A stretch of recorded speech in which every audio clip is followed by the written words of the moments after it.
सुरेखा को सोना पहनने का बहुत शौक था। वो घर में रहे या बाहर, उसे कहीं आना हो या जाना ना हो, लेकिन उसे सोना हमेशा पहनने के लिए चाहिए होता था। वो सर से लेकर पाँव तक सोना ही पहनती रहती थी। एक दिन वो मंदिर से घर आती है और उसका बेटा राजीव हॉल में बैठा न्यूज़पेपर पढ़ रहा होता है। तभी वो अपनी माँ को देखकर बोलता है, शौक था। माँ, आप मंदिर गई थी या किसी बारात में? बेटा तू भी कैसी बातें करता है। मैं हाथों में पूजा की थाली लेकर मंदिर में पूजा करने के लिए जाऊंगी या किसी बारात में जाऊंगी? माँ, आपको देखकर तो यही लग रहा है कि आप किसी बारात से आ रही हो। और इतना सोना पहन के सुबह सुबह मंदिर कौन जाता है? अरे आपको कितनी बार कहा है मैंने, कितना सोना पहनकर मत जाया करो, वरना कोई उठा के ले जाएगा आपको और मैं ढूंढता रह जाऊंगा कि मेरी माँ कहाँ गई। किसकी इतनी हिम्मत जो मुझे कोई हाथ लगाएगा? उससे अपनी जिंदगी से प्यार नहीं होगा, तभी चाहे वो मुझे हाथ लगा सके। माँ, आप कहीं की नेता हो क्या जो आपको जानकारी देकर आपको हाथ लगाएगा? अरे आपको बेहोश करके ना सारे गहने लेकर चला जाएगा, फिर ना आप मेरे पास रोते हुए मत आना कि बेटा मैं लूट गई, बर्बाद हो गई। मैं रोने वाली नहीं हूँ, बल्कि मैं रुलाने वाली हूँ। तुझे लगता है मैं बुढ़िया हो गई हूँ? माँ, आपसे ना बहस में कोई नहीं जीत सकता है। आप एक छोटी सी बात तो मान नहीं सकती, बल्कि अपने आप को सही साबित करने के लिए 36 बहाने दे देती हो। बेटा जब मैं गलत हूँ ही नहीं तो मैं अपने आप को गलत क्यों मानूं? ठीक है मेरी माँ, आप जीत गई, मैं हार गया। अब मैं आपसे कुछ कहूंगा ही नहीं। मैं चला ऑफिस। आप ना बस अपना ये गहना पहनो और ज्यादा पहन लो और घूमो पूरे मोहल्ले में, जिसको दिखाना है दिखाओ। बेटा खाना तो खाते जा, ऐसे क्यों जा रहा है? तूने कुछ नाश्ता भी नहीं किया। रुक जा, मैं अभी बना देती हूँ तेरे लिए। माँ, अभी मैं कुछ नहीं खा सकता, मुझे ऑफिस में ना बहुत जरूरी मीटिंग में जाना है। ऑफिस में ही कुछ मंगवा के खा लूंगा। पक्का? तो मुझसे झूठ बोल तो नहीं रहा है ना? नहीं माँ, मैं झूठ नहीं कह रहा हूँ, मैं पक्का कुछ मंगवा के खा लूंगा, आप चिंता मत करो। राजीव इतना कहकर अपने ऑफिस के लिए निकल जाता है। अपने पूजा घर में पूजा की थाली रखने चली जाती है। तभी उसकी पड़ोसन लता वहाँ आती है और जोर जोर से सुरेखा को आवाज लगाने लगती है। तभी सुरेखा वहाँ आकर बोलती है, कौन सा खजाना मिल गया तुझे? क्यों चिल्ला रही है तू इतना? सुरेखा, मैं तेरे लिए ही चिल्ला रही हूँ। अब तो तुझे सोना पहनने का मौका मिलने वाला है। अब तो तू रानी बन के रहेगी, रानी। तो अभी कौन सा नौकरानी बनकर रह रही थी? मैं तो हमेशा से ही रानी बनकर रहती हूँ। देख मुझे ध्यान से, जितना सोना मैं पहनती हूँ पूरे मोहल्ले में कोई नहीं पहनता होगा। हाँ हाँ, मैं जानती हूँ। अब तू ज्यादा अपनी तारीफ मत कर और मेरी बात सुन। मैं ना तेरे लिए बहुत अच्छी खबर लेके आई हूँ। अच्छा, ऐसी कौन सी खबर है? बता मुझे भी जरा। मैंने तेरे बेटे के लिए ना बहुत अच्छी लड़की देखी है। तुझे याद है मैंने कल तुझे कहा था कि मुझे अपनी बहन की बेटी की शादी में जाना है? हाँ याद है। तो क्या हुआ, गई नहीं थी क्या? अरे पागल औरत, जाती नहीं तो देखती कैसे लड़की? जो मेरी बहन की बेटी की ननद है ना आरती, वो मुझे अपने राजीव के लिए बहुत पसंद है और बहुत सुंदर भी है वो। अगर तू इसकी इतनी तारीफ कर रही है तो पक्का वो सुंदर होगी। तो इसमें दिक्कत क्या है? करवा दे मेरे बेटे से इसकी शादी। हाँ, अपनी तरफ से पूरी कोशिश करूँगी। मैं उस लड़के के माँ बाप से बात कर लेती हूँ। उन लोगों को तेरे राजीव के बारे में बता दूंगी। हम लोग आपकी बेटी को देखने के लिए 1-2 दिन में आएंगे। उन्हें ये भी कह दूंगी मैं। बस अब राजीव तैयार हो जाए। तू उसकी चिंता मत कर, उसे तो मैं मना लूंगी। अब शादी नहीं करेगा तो क्या बुढ़ापे में जाकर शादी करेगा? तो उसकी छोड़, कल चलने की तैयारी कर। सुरेखा की बात सुनकर लता खुश हो जाती है और अपने घर चली जाती है। शाम को जब राजीव घर आता है तो सुरेखा उससे बोलती है, मैंने तेरे लिए एक लड़की देखी है, कल हम उसे देखने के लिए जा रहे हैं। ओह माँ, आपको क्या हो गया? आपने सोना छोड़ के लड़की देखना शुरू कर दिया? मैं मजाक नहीं कर रही हूँ, मैं बिल्कुल सच कह रही हूँ। मैंने तेरे लिए लड़की देख ली है। माँ, लेकिन मुझे अभी शादी नहीं करनी है। अगर तुझे लड़की पसंद नहीं आएगी तो मैं वादा करती हूँ कि शादी नहीं करूँगी तेरी उससे। मेरी जुबान रखने के लिए तू चल सकता है ना अब? सुरेखा जैसे तैसे करके अपने बेटे को मना लेती है और अगले दिन बहुत सारा सोना पहनकर वो तैयार होकर जाती है। तभी लता उससे बोलती है, हम न लड़की देखने के लिए जा रहे हैं, तेरे बेटे की बारात लेकर नहीं जा रहे हैं। जब तेरे बेटे की बारात लेके चलेंगे ना, तब तुझे जितना सोना पहनना होगा तो पहन लियो। देख तुझे पता है ना कि मुझे सोना पहनना अच्छा लगता है और मैंने एक एक पैसा जोड़कर इतना सब बनवाया है, तो मैं इसे छुपा कर क्यों रखूं? सबको पता लगना चाहिए ना कि मेरे पास कितना सोना है। और जब मेरी बहू देखेगी कि उसकी सास इतना सोना पहन के रखती है तो वैसे ही लेकर भी तो आएगी ना। सुरेखा, तुझे ना अपना सोना दिखाकर सोना मांगने की जरूरत नहीं पड़ेगी। वो खुद एक सुनार है। उनके पिता की बहुत बड़ी सुनार की दुकान है। वो तो तुझे बिना मांगे सोना देंगे। तब तो जरूर पहन कर जाऊंगी। ताकि वो लोग तो मेरे सोने को देखकर और जितने मैंने पहने हैं उससे ज्यादा बनवा के देंगे। आंटी जी आप चलिए ना, बहस करने का क्या ही फायदा है।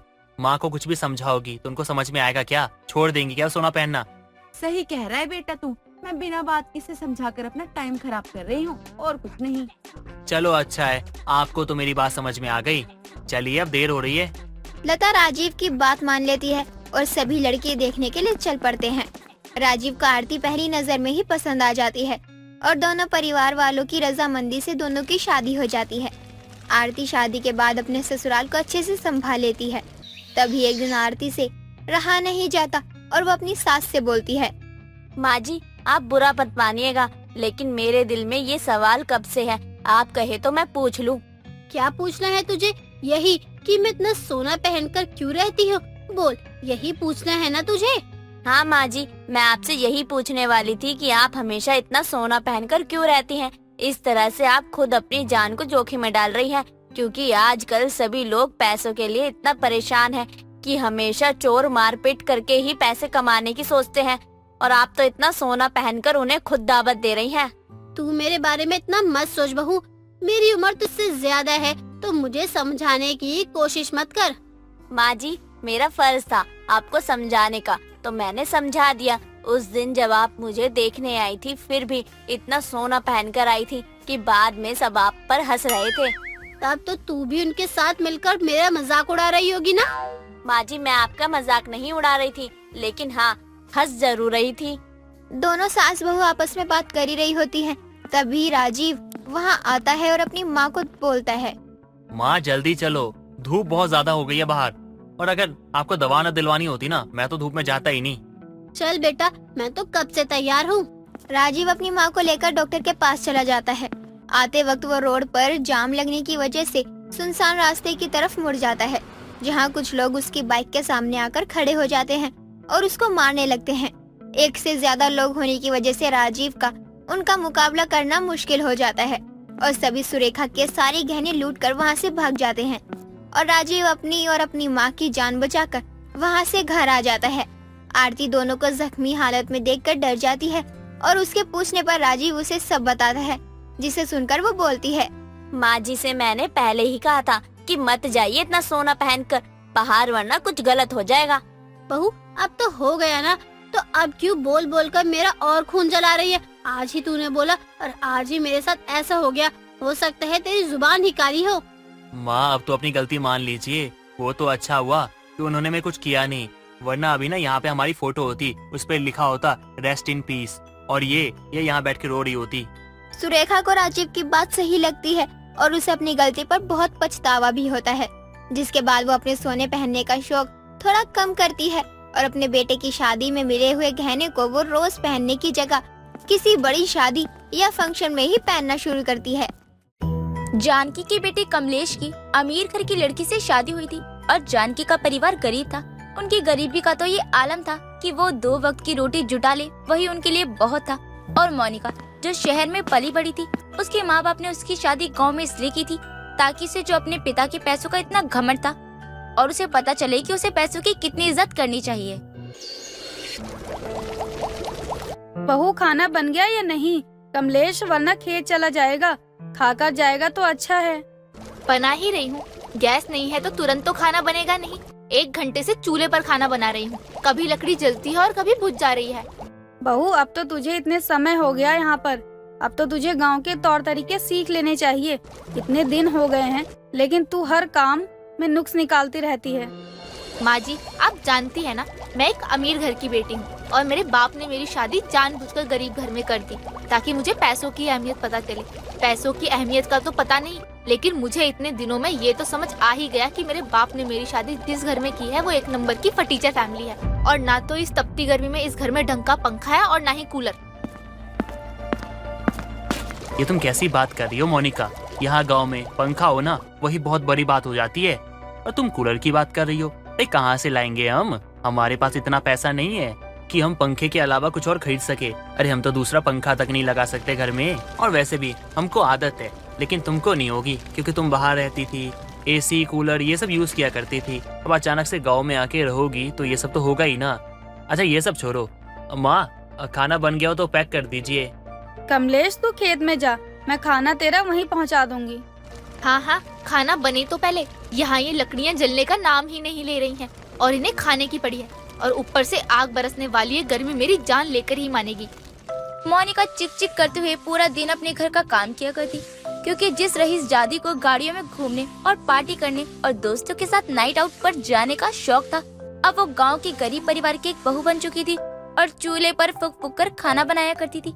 ऐसे ही एक रोज देर शाम गर्मी के मारे मोनिका को बेचैनी हो रही थी और वो अपने कमरे में पंखे में बैठ जाती है। तभी लाइट चली जाती है और कुर्सी से सीधा नीचे चक्कर खाकर गिर जाती है और अपनी बहू को कुछ देर बाद नीचे जमीन पर पड़ा हुआ देखती है और गांव के वैद्य जी को बुला कर लाती है। क्या हुआ वैद्य जी, सब ठीक तो है ना? कहीं मेरी बहू कोई खुशखबरी तो नहीं देने वाली है? हाँ हाँ, क्यों नहीं, आपके तो यही अरमान है अब। और आपके बच्चों की सिवाय ये नहीं सोच सकती घर में एक दो जगह और पंखे लग जाए या कूलर आ जाए। हाँ हाँ बहू, मैं समझ सकती हूँ तेरी परेशानी को, लेकिन हमारी इतनी भी कमाई नहीं है कि हम पंखा लगवाएं, और कूलर तो हमारे बस के बाहर ही है। बस से ही नहीं बल्कि औकात से भी बाहर है, ये कहिए आप। मम्मी पापा, ये कहाँ फंसा दिया आप दोनों ने मुझे। अभी फोन करती हो और इनकी खबर लेती हूँ। इन्हें भी अपनी फूल सी बेटी की एक बार भी याद नहीं आती। जब मोनिका अपने चक्कर के बारे में अपनी माँ और पिता को बताती है और अगले ही दिन मोनिका के माता पिता मोनिका के ससुराल गाँव आ पहुँचते हैं। समधन जी, कैसी हैं आप? पहले से तो अब बहुत कमजोर हो गई हैं। माँ, आपको अपनी समधन की पड़ी है। आप यहाँ किसके लिए आई हैं? माँ, मुझे तो गले लगाइए ना। अब मोनिका जैसे ही अपनी बाहें फैलाए अपनी माँ की तरफ बढ़ती है, सुषमा अपने दामाद को देखकर कहती है, दामाद जी, अभी अभी आप खेत से आ रहे हैं और गर्मी तो बहुत है। मोनिका, पानी ले आ ठंडा ठंडा।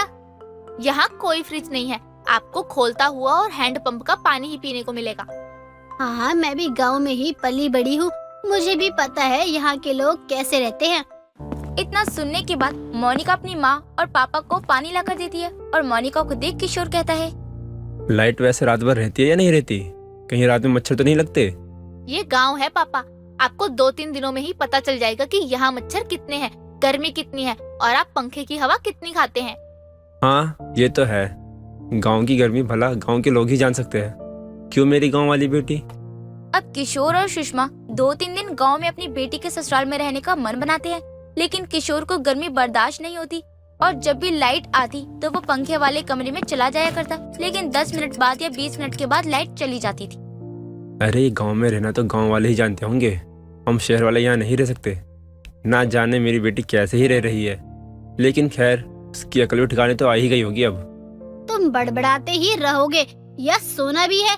न खुद सोते हो न मुझे सोने दे रहे हो। ये हमारा घर नहीं है, तुम्हारी बेटी का ससुराल है, तो कम बोलो और सो जाओ। मच्छर भी यहाँ के मेहमान को अच्छे से पहचानते हैं। हाँ, ये भी है। चलो अब जैसा भी है, सोना तो होगा ही, लेकिन हमारी बेटी यहाँ कैसे रह रही है? मुझे लग रहा है हमने उसे कुछ ज्यादा बड़ी सजा दे दी। तो सर पर भी तो उसे हमने ही चढ़ाया है ना, लो फिर सर से उतारने का काम भी हमारा ही होना है। गर्मी से तो हर कोई बेहाल था, लेकिन शहर से आई मोनिका के माता पिता को गर्मी सहन नहीं हो रही थी, लेकिन उन्हें अपनी बेटी के ससुराल अभी एक दिन और रुकना था। लेकिन सुबह के नाश्ते पानी के बाद जब जानकी अपने समधी और समधन को छांव वाली जगह पर लेकर जाती है, जहाँ आम और लीची के बहुत सारे पेड़ होते हैं, वहीं खाट लगाकर बैठ जाते हैं, जहाँ ठंडी ठंडी हवा आ रही होती है।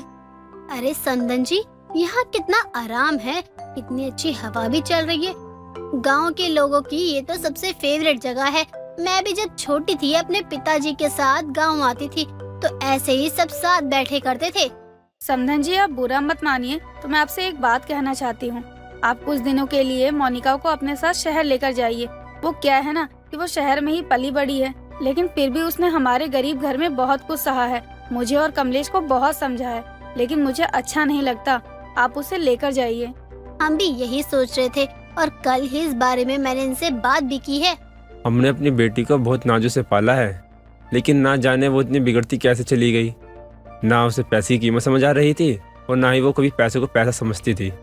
पापा आज ये चाहिए, पापा आज वो चाहिए, पापा आज इतने पैसे चाहिए, ना जाने क्या क्या। कोई बात नहीं, आप गर्मी में उसे शहर लेकर जाइए और ठंड के शुरुआत में आप यहाँ लेकर आ जाना।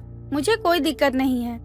हाँ, आप ठीक कह रही हैं समधन जी, लेकिन मैं सिर्फ मोनिका को ही नहीं बल्कि अपने दामाद और आपको भी साथ लेके जाऊंगा, क्योंकि आप लोगों ने मेरी बेटी को हमसे भी ज्यादा प्यार किया है। अरे नहीं नहीं समधन जी, मैं अपने गांव की जमीन छोड़कर कहीं नहीं जाना चाहती हूँ, बल्कि मैं तो इससे ही जुड़ी रहना चाहती हूँ और चाहती हूँ कि आखिरी सांस तक यहीं रहूँ। ठीक है, आप जैसा चाहे, मैं आपको फोर्स भी नहीं कर सकता, लेकिन कमलेश और मोनिका वहीं रहे तो अच्छा है और वहीं कोई बिजनेस कर ले। मेरी एक ही तो बेटी है, क्या मैं उसके लिए इतना भी नहीं कर सकता? हाँ ये तो है, बाकी आपकी इच्छा, लेकिन वो क्या है ना कि मेरा बेटा मुझसे दूर नहीं रह सकता, वो मुझसे बहुत प्यार करता है। यही तो गांव के लोगों की खासियत होती है और वो अपनों से दूर भी नहीं रहना चाहते हैं। किशोर और सुषमा जो कि शहर से आए थे और उनके गांव की गर्मी बर्दाश्त नहीं हो पाई, वो अपनी बेटी के साथ दामाद को भी शहर ले जाते हैं। वहाँ किशोर अपनी बेटी और दामाद को नए घर के साथ एक बिजनेस करने के लिए भी पैसा देता है, जिसके बाद सभी हंसी खुशी रहने लगते हैं। मनीषा अपनी बहुत ही सुंदर और महंगी साड़ी पहनकर विमला के बेटे की शादी में जाती है। विमला मनीषा की इतनी सुंदर साड़ी देखकर चौंक जाती है और कहती है, मेरे बेटे की शादी है और तू इतना तैयार होकर आई है। अरे कुछ तो शर्म कर लेती। सब लोग ये समझ रहे होंगे कि शादी मेरे बेटे की नहीं बल्कि तेरे बेटे की है। अब इसमें मेरी क्या गलती है? लोग गलत समझ रहे हैं तो लोगों की गलतफहमी तू दूर करना। सच में तू है तो बहुत चालाक। तुझे पता था ना कि मैं बहुत सुंदर दिखने वाली हूँ, इसलिए तू इतनी अच्छी साड़ी पहन कर आ गई ताकि लोग मुझे नहीं बल्कि तुझे देखें। अरे जब मैंने इतनी महंगी और बढ़िया साड़ी ली है तो पहनने में क्या बुराई है? अब ये तो तेरी गलती है ना कि तूने अपने बेटे की शादी में ऐसी सस्ती सी साड़ी पहनी है। तुझे देखकर तो मेरा खून ही जल रहा है। सच में तुझे जरा भी शर्म नहीं आई? शर्म तो तुझे आनी चाहिए कि अपने ही बेटे की शादी में दूर की तू बुआ लग रही है। मनीषा अपनी साड़ी पर बहुत ज्यादा इतराती थी क्योंकि वो साड़ी बहुत ही महंगी और सुंदर थी और इसलिए वो कहीं भी किसी पार्टी में जाती तो वो साड़ी पहनकर ही जाती थी। ऐसे ही कई दिनों तक चलता रहता है। कुछ दिनों बाद मनीषा अपने घर में बैठी होती है, तभी वहाँ विमला आती है और बोलती है, मनीषा कैसी है? आज तो तू बहुत सुंदर लग रही है।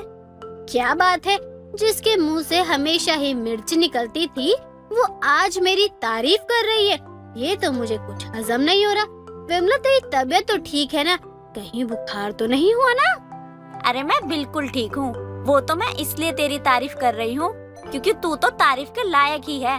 सच में भगवान तेरी जैसी पड़ोसन सबको दे। तू हमेशा सबकी कितनी मदद करती है। हाँ ये तो सच है, मैं हमेशा ही सबकी मदद करती हूँ। लेकिन विमला, मुझे तेरे इरादे कुछ ठीक नहीं लग रहे। तू अब बातों को और मत घुमा और साफ साफ बता कि तू यहाँ किस लिए आई है और बिना काम के तो तू आई नहीं है। अब तू मेरी तारीफ करना बंद कर और साफ साफ बता। वो मनीषा, मैं ये कह रही थी कि जो तेरी वो महंगी वाली सुंदर सी साड़ी है ना, वो तू मुझे दे दे एक दिन पहनने के लिए। मेरी बहन की बेटी की शादी है, उसमें ही पहनना है मुझे। अच्छा, वही मैं सोचूं कि तू यहाँ आई क्यों है और मेरी इतनी तारीफ भी क्यों कर रही है। मैंने जो भी तेरी तारीफ की है वो तो बिल्कुल मैंने अपने दिल से की है, उसमें कोई शक नहीं है। लेकिन अब तू मेरे लिए तो इतना कर ही सकती है ना, आखिर मैं तेरी सहेली जो हूँ। नहीं नहीं, मैं किसी की सहेली नहीं हूँ, ये मत समझिए तू। और वो साड़ी इतनी महंगी है, मैं वो तुझे कभी नहीं दूंगी।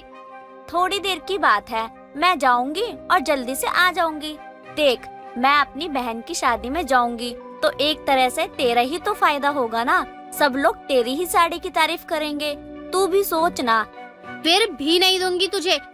एक तो तू तरीके से पहनेगी नहीं मेरी साड़ी और फिर खराब कर देगी, और तेरे ऊपर इतनी महंगी साड़ी अच्छी भी कहाँ लगेगी। रहने दे तू। मुझे पहले ही पता था कि तेरा दिल बहुत छोटा है। तू एक साड़ी तक नहीं दे सकती। वो तो पता नहीं क्या सोचकर मैं यहाँ तुझसे तेरी साड़ी मांगने आ गई। जब तेरी बहू आएगी ना और वो तुझसे तेरी साड़ी हड़प लेगी, तब मजा आएगा। तब देखती हूँ मैं भी कि तू क्या करेगी। विमला को साड़ी नहीं मिलती, इसलिए उसे काफी ज्यादा गुस्सा आता है और वो वहाँ से मुंह बनाकर चली जाती है। कुछ दिनों बाद मनीषा अपने बेटे राहुल की मंदिर में छोटी सी शादी करवा देती है और अपने घर रिया नाम की बहू ले आती है। रिया घर आने के बाद अपना ससुराल अच्छे से संभाल लेती है। ऐसे ही एक दिन रिया अपनी सास का कमरा साफ करने लगती है और तभी अलमारी भी साफ करने लगती है। रिया का हाथ मनीषा की वही सुंदर सी महंगी साड़ी पर पड़ता है। अरे वाह, ये तो कितनी सुंदर साड़ी है। माँ जी ने जरूर मुझे देने के लिए रखी होगी। मेरे पास ऐसी साड़ी थी भी नहीं। अच्छा हुआ, एक काम करती हूँ, आज ये साड़ी मैं पहन लेती हूँ। रिया अपनी सास से बिना पूछे ही वो साड़ी पहन लेती है और घर में यहाँ वहाँ घूमने लगती है। तभी राहुल आता है तो उसकी नजर रिया पर ही रुक जाती है। हाय रिया, तुम कितनी सुंदर लग रही हो। मन कर रहा है कि बस तुम्हें देखता ही रहूं। हाँ तो मना कौन कर रहा है तुम्हें? मैं तो तुम्हारे सामने ही खड़ी हूँ, जी भर के देख लो। सच में रिया, आज तुम बहुत सुंदर लग रही हो। ये साड़ी तुम पे बहुत जच रही है। दोनों प्यार भरी बातें कर ही रहे होते हैं, तभी मनीषा और विमला दोनों साथ में आ जाते हैं। विमला मनीषा की बहू को उस साड़ी में देखकर बोलती है, अरे वाह बहू, जैसे तेरे लिए ही बनी हो। कितनी सुंदर लग रही है तू इस साड़ी में। मनीषा, तूने अपनी बहू को साड़ी दे ही दी। तेरे ऊपर तो कुछ खास लगती ही नहीं थी, लेकिन तेरी बहू, वाह क्या कहना। बहू, तूने किससे पूछकर ये साड़ी पहनी और मैंने कब तुझे ये साड़ी पहनने को दी? माँ जी, कितनी सुंदर साड़ी है। मैं आपकी अलमारी साफ कर रही थी तो उसमें मुझे ये साड़ी दिख गई। सच में मेरी तो नजरें ही नहीं हट रही थी इस साड़ी पे से। फिर दिमाग में आया कि इतनी प्यारी साड़ी है, आपने तो मेरे लिए ही रखी होगी, तभी तो मैंने आपसे बिना पूछे ही पहन ली इसे। अच्छी लग रही हूँ ना माँ जी मैं? बहू, ये मेरी साड़ी है और ये साड़ी मैं कभी भी किसी को पहनने के लिए नहीं देती हूँ। तू अभी जा और निकाल कर वापस रख। बड़ी आई मेरी साड़ी पहनने वाली। अपनी सास के कहने पर रिया वो साड़ी रख देती है, लेकिन वो साड़ी रिया को इतनी अच्छी लगती है कि वो अब बहुत ही उदास हो जाती है। रिया को उदास देखकर राहुल कहता है, क्या हुआ रिया, तुम इतनी उदास क्यों हो? वो बस एक साड़ी तो थी। बस एक ही साड़ी थी। अरे वो साड़ी कितनी प्यारी थी। मुझे भी वही साड़ी पहननी है। आज माँ जी से बात करो ना, बोलो ना माँ जी को कि रिया को वो साड़ी बहुत अच्छी लग गई है, इसलिए रिया को ही दे दे।